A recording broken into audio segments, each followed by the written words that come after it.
ഡൽഹിയിൽ ആദിശങ്കര ജയന്തി ആഘോഷം സംഘടിപ്പിച്ച് ആദി ശങ്കരാചാര്യ സേവാ സമിതി അദ്വൈത ശങ്കരം എന്ന പേരിൽ നടത്തിയ ആഘോഷ പരിപാടി സംപൂജ്യം സ്വാമി ഉദിത് ചൈതന്യ ഉദ്ഘാടനം ചെയ്തു.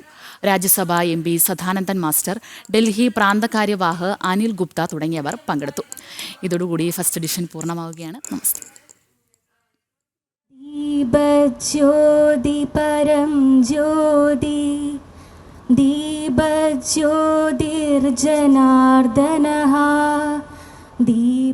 ശങ്കരാചാര്യർ പറഞ്ഞതും പഠിപ്പിച്ചതും ഒരുമയുടെ സന്ദേശമാണ്. ഒന്നിച്ചു നിന്നാൽ ട്രംപിനല്ല ആർക്കും നമ്മളെ തോൽപ്പിക്കാനാകില്ലെന്ന് സ്വാമി ഉദിത് ചൈതന്യ പറഞ്ഞു. ഭാരതം വിശ്വഗുരു സ്ഥാനത്ത് വിരാജിക്കുമെന്നും അനുഗ്രഹ പ്രഭാഷണത്തിൽ സ്വാമി ഉദിത് ചൈതന്യ കൂട്ടിച്ചേർത്തു. ആദിശങ്കരാചാര്യ സേവാസമിതി സംഘടിപ്പിച്ച ആദിശങ്കര ജയന്തി ആഘോഷം അദ്വൈത ശങ്കരത്തിൽ അനുഗ്രഹ ഭാഷണം നടത്തുകയായിരുന്നു അദ്ദേഹം. അമ്മമാർ കുട്ടികളെ നയിക്കണം, അനുഷ്ഠാനങ്ങൾ പഠിപ്പിക്കണം, അവർ മഹാന്മാരായി തീരണം, അനുഗ്രഹിക്കണം. അമ്മയുടെ വാക്ക് സത്യമായി തീരും. ശങ്കരാചാര്യരെ നയിച്ചത് അമ്മയായ ആര്യാമ്പ ആയിരുന്നുവെന്നും സ്വാമി കൂട്ടിച്ചേർത്തു. തലയിൽ അരിയും പൂവുമിട്ട് പണ്ട് രാജാക്കന്മാരെ വാഴിക്കുന്ന പോലെ മകനെ രാജാവായി വാഴിക്കുന്ന ഒരമ്മ.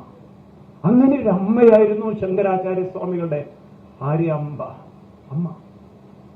ഇന്നിപ്പം നമുക്ക് അങ്ങനെയുള്ള അമ്മമാരൊക്കെ ഇത്തിരി കുറവാണ്.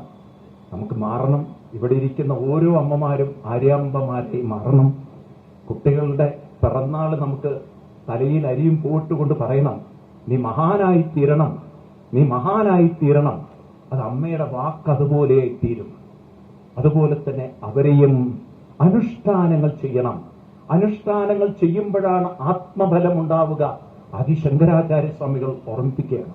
ഒന്നിച്ചു നിൽക്കുക എന്ന സന്ദേശമാണ് ശങ്കരാചാര്യൻ നൽകിയതെന്ന് അധ്യക്ഷത വഹിച്ച സ്വാഗത സംഘം chairman C. Sadanandan master MP പറഞ്ഞു. ഐക്യമാണ് ഏറ്റവും പ്രധാനമെന്ന് തന്റെ ദർശനത്തിലൂടെയും പ്രവൃത്തിയിലൂടെയും ശങ്കരാചാര്യർ കാണിച്ചു തന്നുവെന്നും അദ്ദേഹം കൂട്ടിച്ചേർത്തു. ജനം, ഡൽഹി.